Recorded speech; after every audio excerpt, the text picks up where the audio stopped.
গল্পের নাম গোধূলির রহস্য। গল্প পাঠে আমি সায়ন চৌধুরী। সন্ধ্যের আকাশ রাঙিয়ে সূর্য ডুব দিয়েছে নদীর ওপারে।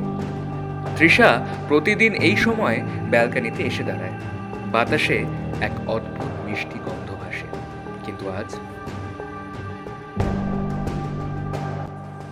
হঠাৎ কেউ একজন ধীরে ধীরে তার পাশ দিয়ে চলে গেল, যেন ছায়ার মতো। আর ঠিক তখনই কানে এলো গভীর এক কণ্ঠ।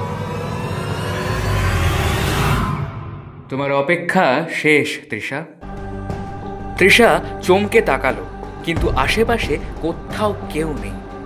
শুধু ব্যালকনিতে রেলিংয়ে রাখা একটা পুরনো চিঠি। সেখানে লেখা, গোধূলির সময় দেখা হবে, মনে রেখো কিন্তু। তৃষার বুকের ভেতরটা হঠাৎ চমকে উঠল। কে এই অদৃশ্য লেখক?